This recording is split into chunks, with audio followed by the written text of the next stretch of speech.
Innal hamdalillah nahmaduhu wa nasta'inuhu wa nastaghfiruh wa na'udzu billahi minasy syururi anfusina min sayyiati a'malina. Asyhadu an la ilaha illallah wahdahu la syarikalah wa asyhadu anna Muhammadan abduhu wa rasuluhu alladzi la nabiyya wa la rasula ba'dah. Sallallahu wasallam alaihi wa ala alihi wa sahbihi wa man tabi'ahum bi ihsan amma ba'd. Di kitab saya nomor hadis 435 masih melanjutkan tentang fikih sholat berjamaah. Hadisnya yang pertama kita bahas ini dari Amr bin Salamah. Ia berkata, ayahku yaitu Salamah berkata, "Ji'tukum min 'indin Nabi sallallahu alaihi wasallam haqqan." Saya sudah datang dari Nabi sallallahu alaihi wasallam membawa berita yang benar dan betul, tidak main-main. Faqala, beliau sallallahu alaihi wasallam bersabda, "Idza hadaratis shalah, apabila datang waktu sholat, falyu'adzin ahadukum, hendaklah azan salah seorang di antara kalian, waliya'ummakum, dan hendaklah mengimami kalian, aktsarukum Qur'anan, yang paling banyak di antara kalian Al-Qur'annya." Al-Qur'an di zaman Nabi SAW adalah hafalannya. Karena mayoritas sahabat tidak membaca teks dan masih cukup langka dituliskan. Para sahabat mayoritas membaca Quran itu lewat hafalan. Jadi ngaji Quran itu lewat hafalan, dihafal dulu. Sama persis dengan budaya lagu di kita, aya nu ngapalkeun lagu kieu perumbun ta moal aya. Nu ngapalkeun lagu setel we. Setel, nikmati, hayati, apal. Kanu lagu babarinya, kanu Quran hese. Ta eta. Jadi yang paling banyak Al-Qur'annya itu, yang paling banyak membaca Al-Qur'an, maksudnya kemampuan hafalan Al-Qur'annya. Ini hadis ini ada juga ya dulu di di bab azan. Ini berlaku ke rombongan yang akan safar. Jadi meskipun sedang safar, di perjalanan, di padang pasir, di jalan, adzan, kemudian sholat berjamaah. Kalau sekarang enak lah, ada rest area ya, ada masjid. Indonesia itu negara Islam ya. Bahkan lebih islami dibanding Saudi Arabia dalam hal babari neangan masjid ya. Di Makkah ke Madinah dengan masjid Indonesia jabu ocayan. Kalau di kita mudah, hampir tiap kilometer ada masjid. Nah ini di Makkah Madinah mah kalau bukan waktu sholat dikunci. Limadza lam tuftahil bab? Lam yakni su'ahinus sholat. Oh, kudu waktu sholat wae. Jadi kalau kita mau jamaah qashar karena di perjalanan, di masjid, di teras ya. Di kornes tuh sampai saya nggak jadi sholat di sana karena dikunci. Jadi lebih Islami di Indonesia dalam bab eta mah. Di Jeddah, di masjid yang lain begitu, di masjid Kisos juga begitu. Tuturna popotoan unggul. Teu jadi sholat nama. Jadi ini berlaku dalam safar. Qala, lalu kata Amr bin Salamah, fanadhuru, maka mereka melihat-lihat siapa cenah yang paling banyak hafalan Qur'annya. falam yakun ahadun aktsaru minni Qur'anan, ternyata tidak ada seorang pun yang lebih banyak hafalan Qur'annya daripada aku. Faqaddamuni, maka mereka menyuruhku untuk maju. Wa ana ibnu sittin aw sab'in sinin, padahal saya saat itu umur saya sekitar 6-7 tahun. Rawahul Bukhari wa Abu Daud wa Nasa'i. Ini jadi dalil anak kecil boleh jadi imam meskipun anak kecil itu belum baligh, asal paling banyak hafalan Qur'annya. Amr bin Salamah dan Salamah di sini tinggalnya di rest area di luar kota Madinah. Jadi semua pelancong yang datang ke Madinah atau pulang dari Madinah pasti singgah di kampung itu. Setiap yang pulang dari Madinah singgah di kampung itu, yang diobrolkannya pasti Al-Quran.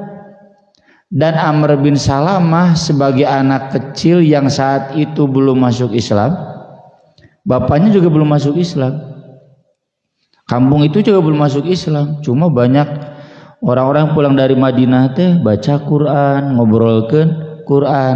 Amr bin Salamah ini sering menyimak. Makanya ketika bapaknya Salamah yang pemimpin kaum itu masuk Islam, kan di Arab sama dengan di kita yang suku-suku ya, kepala sukuna masuk Islam, ngosnya geblek masuk Islam kayak di Papua ya, di Timor Leste asal kepala sukunya benang masuk Islam, nanti ke bawahnya juga masuk Islam. Salamah masuk Islam, semuanya masuk Islam, kan mu'alaf. Kata Nabi, cenah yang harus paling banyak bacaan Qur'annya siapa ya? Ternyata anaknya yang 7 tahun. Dari mana? Karena dia sering mendengar Al-Quran dari orang-orang yang pulang dari Madinah ya. Mungkin ada yang seperti ini, mungkin. Santri kami di Kutab At-Taubah, ada videonya di YouTube. Sejak masuk, gurunya laporan, Ustadz, saya tanya, hafalan nih juz amma lancar. Hafalnya sudah berapa juz? 5 juz, polos we gitu. Dites dia acak juz 2 genep, juz 27. Hafal Ustaz. Waduh, maluhan guru nah tuh cerita. Tapi saya bilang nanti aja tunggu bulan Ramadan tasmi ya, 1 hari 1 juz. Kemarin dia tasmi 5 hari berturut-turut ya. Dari ya pokoknya Senin sampai dari Jumat sampai Selasa ada videonya. Yang juz 27 saya hadir, kebetulan kosong hadir, ente tegempur lempeng we gitu. Nah pas beres 5 juz ya, juz 26 sampai juz 30 saya panggil orang tuanya ke kantor. Saya beritahukan, dah ini anak ini beasiswa sampai beres, mun hampalana nambah tuluy dek ke pasantren sanawiyah mun beres beasiswa juga sok cet ya, asal beres 30 juz. Lalu saya tanya ayah ibunya, lain santri eta sirik nate Ustad mau komo lain ya.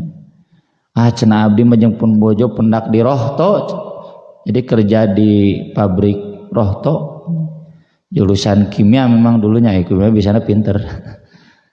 Ya kumaha cek tebet bisa apal gitu. Jadi cenah sering nyetel murotal. Meneran we bagus ini pendengarannya.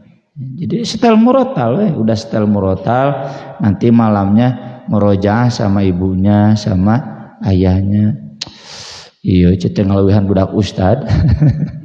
Budak ustad mah boro-boro murotal mabar we. Nyawa HP teh budak leutik keneh ge nyapalan teh main game we. Nah, jadi mungkin ya ada, padahal baru 6 tahun ya, 7 tahunnya mau 7 tahun kan kelas 1 ya. Dan saya kalau ditanya, Ustadz can di Kutab At-Taubah targetnya berapa juz kalau lulus? 5 juz, karena kan 5 tahun, 1 tahun 1 juz. Ya kakara hiji eta ge lain menang kutab menang indung bapana. Ya harus jujur kan, masa gitu ini anak 5 juz kelas 1 kutab bohong loba anu gitu sakola nu ngabohong teh ya. Kayak kemarin ya, wah ini bangga pesantren santrinya menang medali SEA Games ya. Padahal tadi diajar ku pesantren, sok ngabohong wae aja. Menang medali pencak silat ya, menang naon teh gitu. Ini alumni dengan bangga. Padahal teu diajar olahraga ku pesantren. Tong sok ngabohong da jero hate gitu. Jadi itu juga sangat mungkin terjadi. Dan cenah kan belum balik, nggak apa-apa. Ini dalilnya jelas. Asal yang paling banyak hafal Quran, dia yang paling berhak jadi imam. Itulah mengapa saya dari kelas 2 sanawiyah sudah jadi imam. Ya, meskipun ada bapak saya, ada Ustadz Ajat dulu ya, jadi imam. Kenapa? Karena kebetulan dari sejak kecil paling banyak hafalan Qurannya. Pindah masjid sekarang gak taubah begitu, mangga Ustadz. Nyalain abdi hoyong-hoyong deui karena memang tuntutan syariat. Dan kalau saya berhalangan, saya umumkan imam gantinya anu. Yang pertama anak saya yang pertama, yang kedua keponakan saya, yang ketiga anak tetangga, yang keempat anak tetangga. Semuanya kelas 3 sanawiyah, kelas 2 sanawiyah.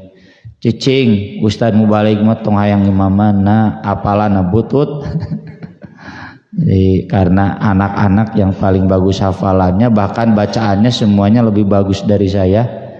Barisaan budak mengulik ya, ada urang mah pas-pasan. Jadi mereka yang jadi imam.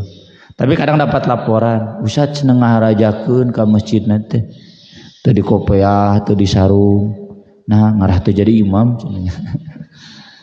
Jadi harus ini sering jadi masalah kan ya, siapa yang berhak jadi imam. Yang berhak jadi imam itu yang paling bagus bacaan Quran. Dan saya pernah ditanya di satu masjid di Kopo, Ustadz maaf di sini yang paling bagus bacaan Quran dan paling banyak hafalannya adalah muadzin.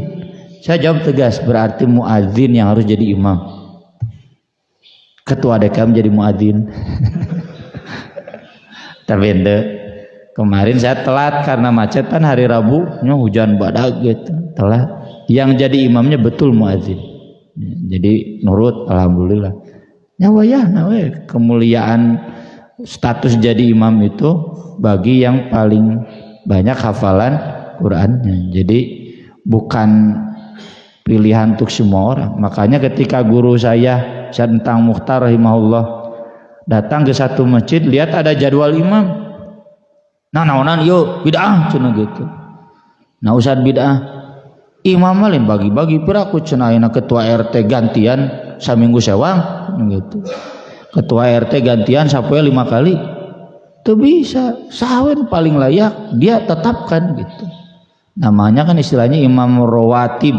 Rawatib itu yang tetap, tina rotibah. Rotibah kan artinya tetap, gaji pokok rotibah itu gaji tetap ya.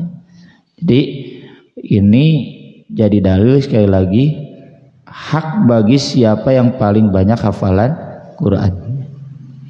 Alhamdulillah ya kalau di sini sudah ada ya ditunjuk siapa yang paling banyak hafalan Qurannya. Dikuatkan oleh hadis berikutnya dari Ibnu Mas'ud radhiyallahu anhu qala Rasulullah sallallahu alaihi wasallam, ya ummul qauma aqra'uhum li kitabillah ta'ala. Hendaklah yang mengimami satu kaum yang paling iqra terhadap kitab Allah Ta'ala, paling banyak bacaannya, paling banyak hafalannya, paling bagus bacaannya, paling faham isinya. Ini kita sering jadi perdebatan, saya cenah aqra'uhum itu apa? Apakah lebih paham tafsirnya? Apakah lebih banyak hafalannya? Apakah lebih bagus tajwidnya?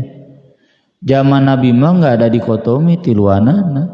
Hari ayeuna mah dikotomi, ustad pinter ceramahna, tafsirna ngajina ti tararajong, nu pinter ngajina hafalanna hese maju. Ya, di saya juga ada pang alusna soran, geus dicarekan meneng, maneh teh teh syukur nikmat, ngapalkeun terus we juz 30 teu maju-maju. Maju ka juz 28 nanti beres-beres. Kupur nikmat boga sora alus. Dan memang belum mampu ya. Tapi minimal mau belajar. Kalau zaman Nabi satu paket. Kalau orang paling banyak hafalan Qur'annya, paling bagus bacaannya dan pinter paham karena Al-Qur'an. Fa in kanu fil qiraati sawaan, kalau mereka dalam hal bacaan sama setara, fa'alamuhum bisunnah, yang paling paham sunnah. Sunnah kalau sekarang paling paham fikih, kan fikih dari sunnah, paling paham hadis ya. Kan ada kan ulama. Jadi zaman Nabi juga ada ulama ahli Quran, ada juga yang plus ulama Quran dan hadis. Nggak mungkin ada ulama paham hadis nggak paham Quran, nggak mungkin. Kurikulumnya harus dari Quran dulu, dari Quran baru ke hadis. Nah di kita mah lagi-lagi dikotomis. Aya ulama hadis maca Qur'ana gitu. Kalau ulama Quran tidak ulama hadis mah nggak apa-apa. Zaman Nabi juga banyak buktinya di sini. Ya kalau Qur'annya sama, karena memang standarnya Quran. Baru lihat yang paling paham sunnah, fikih gitu. Fa in kanu fis sunnati sawaan, kalau dalam kemampuan sunnahnya setara, fa aqdamuhum hijrah, maka yang paling dahulu hijrahnya.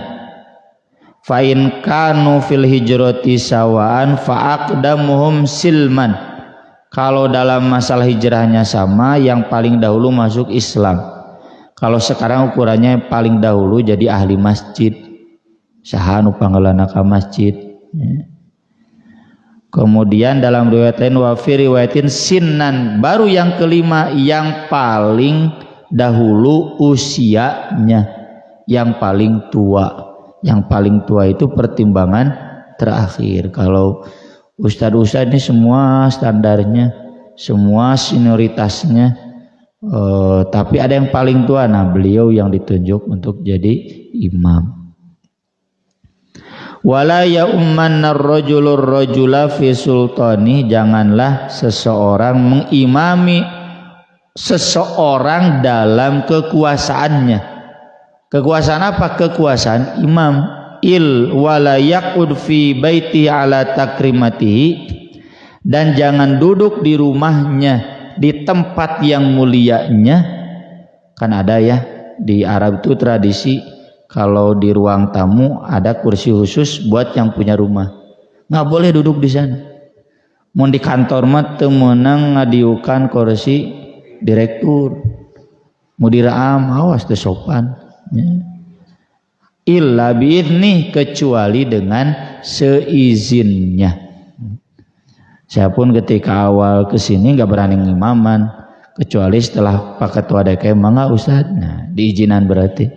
Kenapa? Karena di sini ada imamnya. Jadi nggak boleh. Dan di masjid yang semalam setiap Jumat maghrib saya kajian, masjidnya Ustaz Ajat ya. Saya nggak pernah mengimam kecuali dua imam yang tetapnya tidak ada. Semalam nggak ada dua-duanya, Ustadz Rohman, Ustadz Anas berhalangan hadir, maka saya maju ya. Jadi selama ada Ustadz Rohman, ada Ustadz Anas, imam setempat, meskipun mohon maaf misalkan hafalan Qur'annya lebih banyak saya nggak mangga. Jadi mempersilahkan kepada imam setempat. Nabi SAW pun demikian.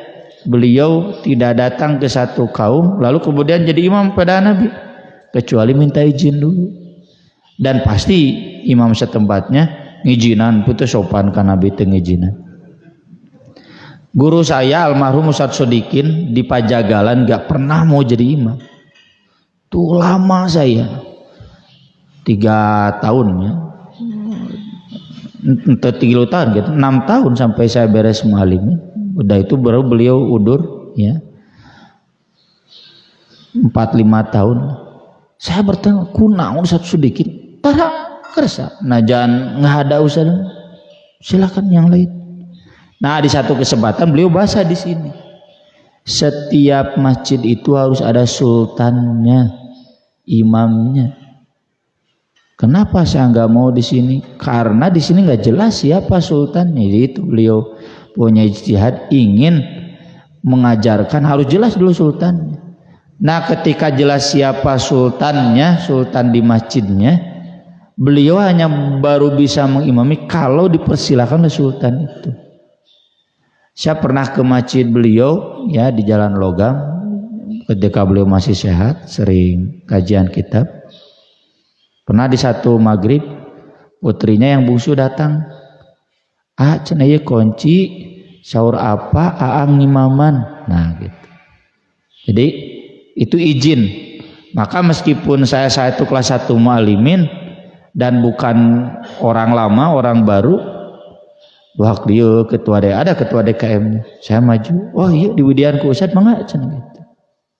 Sampai seperti itu mekanisme atau adab imam di masjid, ya, harus ada sultannya. Kemudian dijadikan pertimbangan juga dari Ibnu Majah hadis Jabir radhiyallahu an, wala ta'umman namra'atun rajulan wala a'rabiyyun muhajiran wala fajirun mu'minan. Meskipun sanadnya lemah tapi dijadikan rujukan fikih karena pertimbangan hadis yang sebelumnya. Jangan seorang perempuan mengimami laki-laki, orang Arab gunung mengimami muhajirin, karena muhajirin yang paling dahulu hijrah, yang paling dahulu masuk Islam. Orang Arab gunung itu yang menyusul. Orang Arab gunung itu ku bapak-bapak sok disebut dasar si Arab cenah gitunya. Yang kurang adab, ini tara ngaji gitu. Dasar si Arab. Wala fajirun mu'minan, dan orang fajir enggak boleh mengimami orang beriman, ya.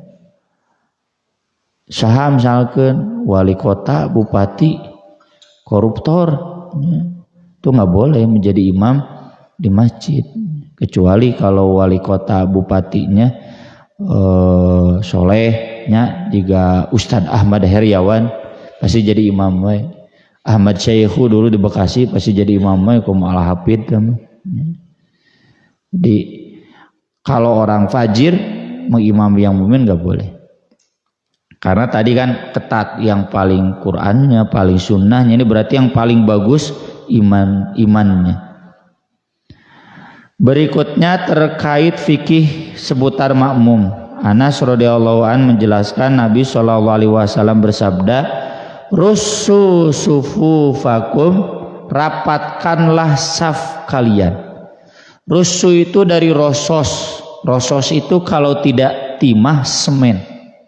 Ka'annahum bunyanum marsus, soffan gitu kan. Innallaha yuhibbul ladzina yuqatiluna fi sabilihi soffan ka'annahum bunyanum marsus. Bunyanum marsus itu bangunan yang kokoh, yang rapat. Kan mustahil terapat di semennya moal kokoh. Tuh yang kokoh itu pakai semen.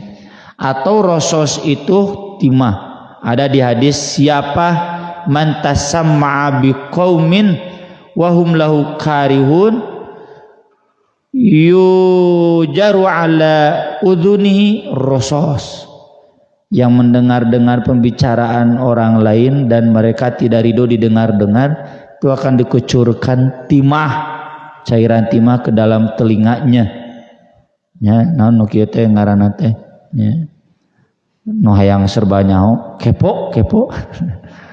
Itu nggak boleh. Hayang we apal gitu.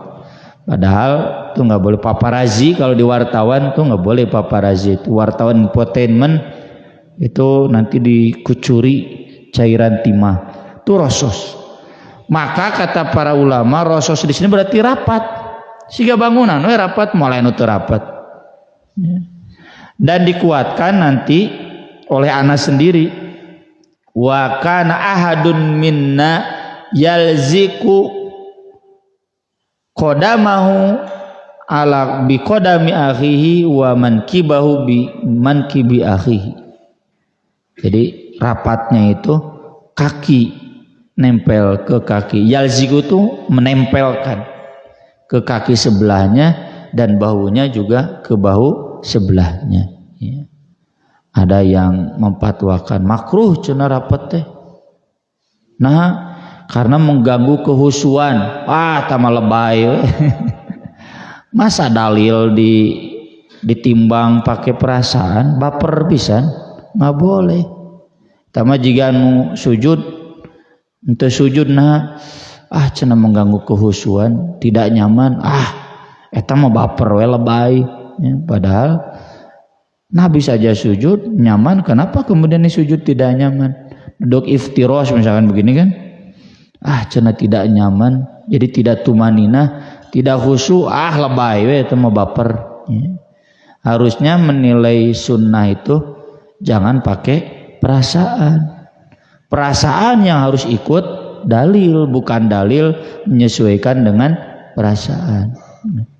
Tapi memang tidak sampai jadi syarat sah berjamaah karena Nabi tidak memerintahkan langsung dan tidak melarang sebaliknya. Enggak pernah Nabi itu rapat nggak boleh tidak rapat, harus pantel. Enggak, Nabi pernah mengatakan begitu. Atau Nabi tidak pernah melarang sebaliknya, itu jangan renggang, kalau nggak renggang nanti tidak sah, nggak pernah. Ini memang ketika Nabi memerintahkan rusuh sufahu, sahabat langsung begitu. Nabi menyaksikan, Nabi meridoi. Kalau Nabi meridoi takrir, ini berarti menyetujui amal sahabat. Nabi tahu takrir, dan takrir itu statusnya mustahab. Mustahab itu dianjurkan. Jadi bapak-bapak pilih ayah nu gigireun hayang antel wae, ya. Tong dijejek. Aya zaman wengi mah urang geus ngajauhan antel deui. Ngajauhan lewat katul can dijejek we cenah. Aya ku telengas namanya. Enggak boleh ya, saling menghargai. Bapak juga yang hayang rapat wae anu gigireunna alimah tos bisi pasea. Ucing-ucingan antel ngajauhan, antel ngajauhan. Siga ucing-ucingan wae salat. Ya sudah, hargai saja pendapat mereka yang baper ya. Sudah tunggu naon antel deh teu pararuguh teh karena tidak dibiasakan. Jadi udah saja daripada kemudian sholat ucing-ucingan sarwana gitu. Wa qaribu bainaha, dan dekatkan di antara saf, ini cukup ya seukuran sujud, jangan terlalu renggang. Termasuk juga jarak imam ke makmum. Kalau ada imam depan, saya sering tarik ke belakang dekat dengan makmum. Wahadhu bil a'naq, dan luruskan bahu ya. Saya dulu pernah sholat di masjid At-Taubah yang dulu sebelum saya jadi imam, jadi jamaah di sana. Jadi sholatnya itu kan Pak, masjidnya tidak menghadap kiblat, safnya tetap begini, cuma masing-masing makmum melihat ke sebelah kanan menghadapnya. Dikit apa dah? Gitu. Dulu belum tahu dalil ini, ketika tahu dalil ini saya bilang, wayahna tarik garis lurus dari kiri ke kanan nyerong. Kenapa? Karena bahu harus lurus. Kalau begini posisinya kan telurus bahuna, ya, jadi pasaling singan gitu. Ya. Nah, boleh harus lurus. Cenah ustad nyaepkeun sap bae da moal lobal. Jumatan kalau urkeun jadi tarik garis lurus meskipun nyerong pisan. Itu juga masjid yang At-Taubah sekarang kan gitu, nyerong. Ada yang mau jual sebelah kanannya, kata istri siapa cenah itu jual sebelah ulah nah sapna ke kitu pisan gitu. Nya itu tungtung itu katungtung ieu sajajar. Sap kayak gitu dari ujung depan sampai ujung belakang, ngaganggu gitu. Kalau mau ya ke depan atau ke belakang. Itu maksud hadzu bil anak. Jadi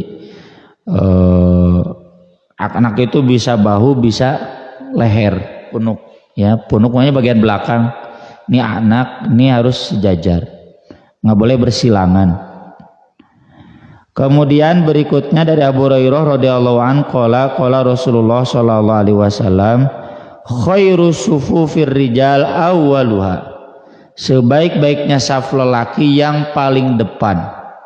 Wa syarruha akhiruha, yang paling jelek yang paling belakang. Nah, tadi bapak-bapak yang paling belakang itu yang paling jelek itu. Bukan kata saya, kata Nabi. Sok yang tukang-tukang wae atuh da aneh. Nggak boleh. Sab terdepan paheula-heula pas tabiqul khairat berlaku. Wa khairu sufufin nisa akhiruha. Sebaik-baiknya sab perempuan yang paling belakang. Wa syarruha awwaluha. Yang paling jelek yang paling depan. Nah, makanya ini yang diperhatikan di Salman ITB. Di Salman ITB itu pintu belakang perempuan ditutup. Jadi maksudnya dari samping kan? Perempuan yang datang itu langsung ke saf paling belakang. Itu begitu. Jadi dahulukan saf belakang. Bukan saf depan. Kalau laki-laki dahulukan saf depan. Ini jadi dalil posisi saf laki dan perempuan itu depan dan belakang. Khusus untuk Masjidil Haram beda lagi, di kapling-kapling. Tapi yang jelas tidak ada posisi saf perempuan yang paling depan. Ya, di Masjidil Haram, di Masjid Nabawi posisi saf perempuan pasti di belakang. Cuma paling depan perempuan itu sama dengan bagian tengah laki-laki gitu. Jadi ada area yang laki-laki dan perempuan sejajar. Itu mah memang nggak bisa disemuakan begitu, perempuan misalnya di luar semua nggak bisa. Jadi tetap bagian perempuan di belakang, meskipun di beberapa area ada yang bersebelahan. Makanya pakai pagar-pagar plastikan ya. Kemudian berikutnya dari Ibnu Abbas radhiyallahu anhuma, shallaitu ma Rasulillah sallallahu alaihi wasallam dzata lailah. Saya pernah sholat bersama Nabi, sholat malam. Fakumtu an yasari, saya berdiri sebelah kiri. Fa akhadha Rasulullah sallallahu alaihi wasallam bi ra'si, Rasul memegang kepalaku, min waroi, ya, ke belakang. Fa ja'alani an yamini, kemudian menempatkanku di sebelah kanan. Sesudah itu Ibnu Abbas mundur sedikit gitu. Ini kejadiannya pas sholat malam itu. Ibnu Abbas yang masih usianya maksimal Rasulullah meninggal itu Ibnu Abbas 13 tahun. Beliau tanya ke istri Nabi Maimunah, bibinya, Bi, Nabi kapan jadwal bermalam di sini? Hari anu mau apa aja? Pengen tahu sholat malam Nabi. Tuh bayangkan budak 13 tahun, nah yang sholat tahajud juga Nabi ya, di masjid ieu mah hayang saju suwe ge meneh hese.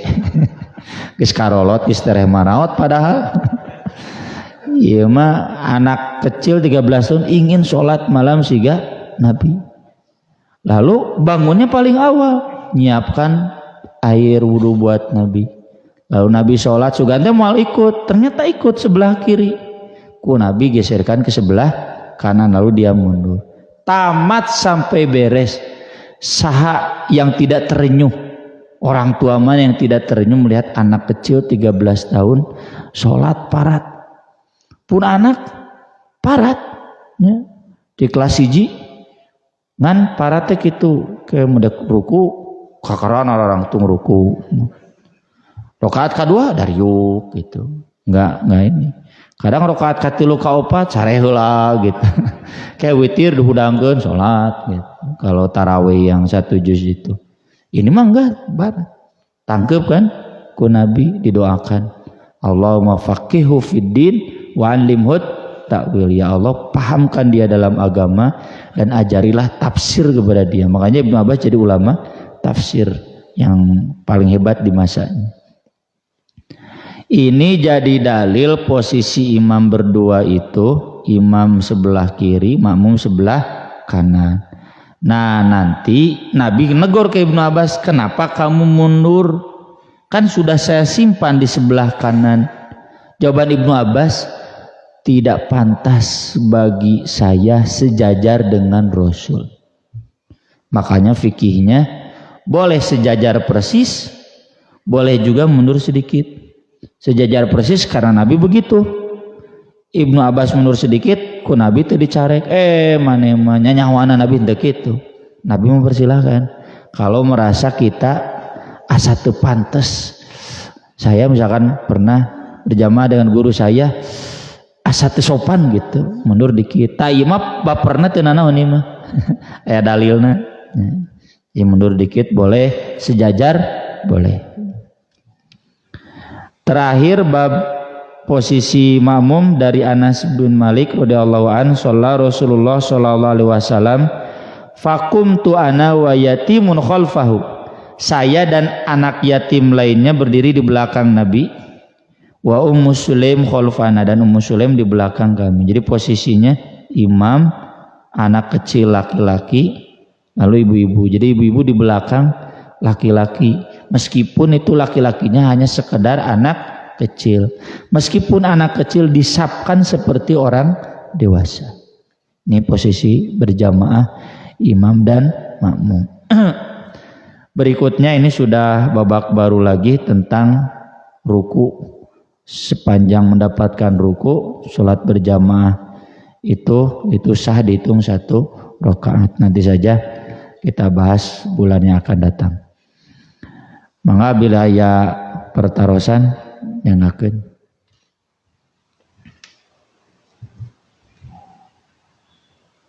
Tanya banyak, terus jelas. Punten banyak tadi sanes nyinggungnya, mugi-mugi deh emutan lah ke bapak-bapak. Jadi kita jangan mau selalu di belakang, harus di depan, tuh paling besar pahala. Pahala bisa pasak-sedek. Kemudian yang kedua tadi, ini semangat kita sholat malam harus besar. Zaman Nabi, Ibnu Abbas yang masih kecil saja semangat untuk sholat malam seperti Rasulullah Shallallahu Alaihi Wasallam. Oh ya, di sini hadis ini kelanjutannya di website saya ada posisi imam makmum 2 orang. Dicek aja posisi imam atau posisi makmum, ketik saja di searching. Hadis ini kelanjutannya begitu, muttafaqun alaih kan. Ya ini kan Bulughul Maram ringkasan buat hafalan, bari teu hafal kan. Buat hafalan nih, jadi yang petikan-petikan hadis terkait yang pentingnya saja, fikihnya saja. Ada lagi? Mangga. Yang masuk karena dengan 2 ya dari beberapa orang yang dia mengikuti yang paling awal. Kalau kita merujuk hadis fikih itu berjamaah bagi makmum yang masbuk itu nggak ada. Itu hanya ijtihad, ya ijtihad. Jadi boleh diamalkan, boleh tidak. Tapi kalau saya sering bilang sebaiknya tidak. Kenapa sebaiknya tidak?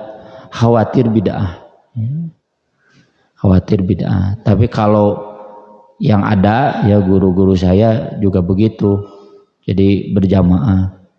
Saya tanya dalilnya apa? Dalilnya sholatul jamaah afdalu min sholatil fadhi bisab'in wa isrina darajah.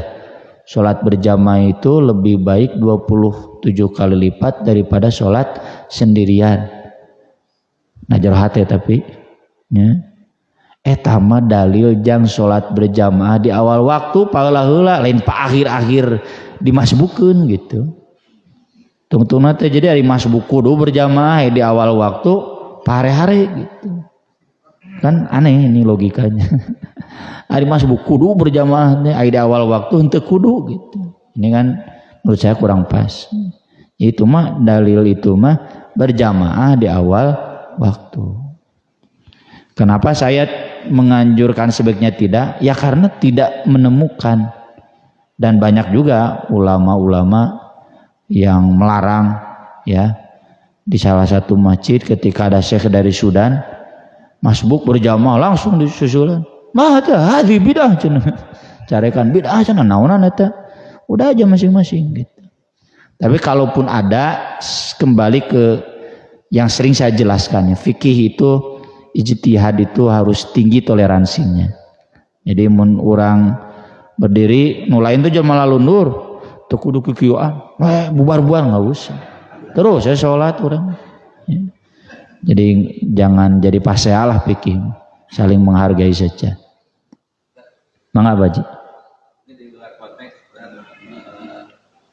sholat tarawih yang 11 rakaat itu kan ada 4-4-3 ya. Ada 2-2 5 kali dan 1. Nah yang kalau 4-4-3 itu 3-nya itu witir atau bagaimana? Terus yang 2-2-2 yang 4 kali itu yang satunya witir atau bagaimana? Iya Pak Haji. Jadi yang 4-4-3 yang 3-nya itu pasti witir. Yang 2-2-2-2 1 yang satunya itu witir. Karena witir itu boleh 1, boleh 3, boleh 5. Ada hadisnya sudah kita bahas dulu di bab salat malam. Nanti bisa ditunjukkan yang oleh staf DKM hadis nomor berapa. Ya. Kalau misalkan ada beberapa orang masuk masjid kemudian mereka mendapati sholat jamaah itu sudah di rakaat akhir, mungkin imamnya sedang tahiyat akhir. Mana yang lebih utama, mengikuti sholat yang itu atau bikin jamaah baru menunggu sebentar? Mengikuti karena berjamaah lebih banyak lebih baik. Berjamaah lebih banyak lebih baik. Dan berjamaah itu salam terakhir pun dihitung berjamaah. Kaburu salam naunggul itu lebar Pak. Ya, lebar. Jadi ikut. Nah nanti cina gimana nih kalau 5 orang masbuk, apakah berjamaah atau tidak? Kalau saya kembali ke awal sebaiknya tidak. Ya, karena mengangkat imam baru dari yang masbuk itu ini mukhtalaf, diperselisihkan. Kalau diperselisihkan sebaiknya tidak. Kan 5 teh cenah berjamaah deui we. Ngarah Abdul kan udah tadi pahala berjamaahnya ku salam terakhir oge sudah dapat, bahkan bareng dengan jamaah yang banyak. Terlebih ya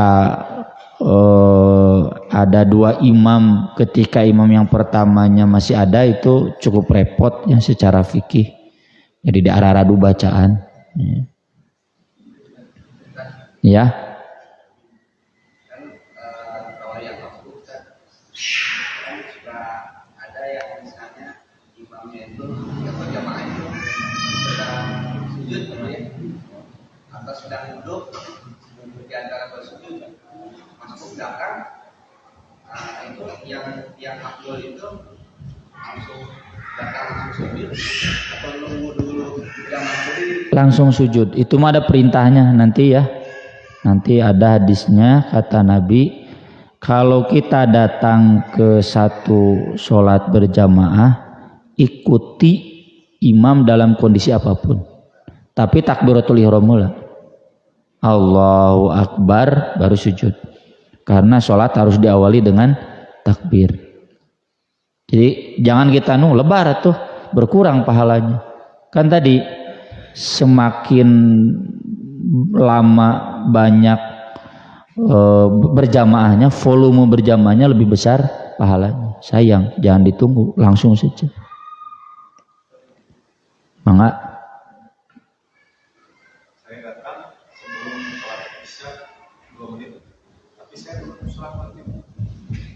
Sholat maghrib dulu. Sholat maghrib dulu. Wawartos we ka ketua DKM. Nah, cenah ieu adzan isya. Sholat miheulaan bisi gitu. Atau konfirmasi kepada yang dekat, izin saya mau sholat maghrib dulu. Itu pernah saya alami Pak, ketika pulang dari Padalarang, naik bus jam 5, biasanya setengah 6 sampai. Bus nate Hiba Utama, mogok di jalan tol, hujan badag. Jabi abdi keur saung. Turun di Pasir Koja itu 15 menit menuju Isya, dah lapar keur saum can tajil. Ka warteg we heula. Udah ke warteg langsung ke masjid. Tuh kurang lebih 3 menit sebelum adzan Isya. Saya sholat, cuma memang saya nggak konfirmasi. Ya ketika adzan tuh Saya masih mengeraskan suara maghrib. Beres adzan, saya baru selesai. Cek jamaah teh, Ustaz tadi sholat naon? Sholat maghrib, kunaon? Saya jelaskan. Jadi nggak boleh sholat isya dulu, urutan sholat nggak boleh diubah. Atau saya dulu pernah kalau pulang dari Garut jam 4, ya, atau jam 10, datang rata-rata yang sore ya, pulang jam 4, datang ke Dangder di Al-Maksumah itu pas isya. Saya belum maghrib, berjamaah ikut, tapi pas rakaat ketiga saya salam. Pernah imamnya nanya, meren aneh gitunya, kelihatan dari ujung matanya mungkin. Saya ikut lagi, Pak kenapa cenah? Saya belum sholat maghrib, dia sholat maghrib dulu. Oh gitu aja beliau. Oh cenah. Paham juga. Jadi kalau kita belum sholat maghrib dulu meskipun imam sholat isya. Jadi kita salamnya pas rakaat 3 kita salam isya, lalu ikut gabung lagi berjamaah gitu. Cukup Pak ya, terima kasih atas perhatiannya, mudah-mudahan bermanfaat. Aku qouli hadza wa astaghfirullah li wa lakum. Subhanakallahumma bihamdik asyhadu an la ilaha illa anta astaghfiruka wa atubu ilaik. Wassalatu wassalamu ala Rasulillah. Wassalamualaikum warahmatullahi wabarakatuh.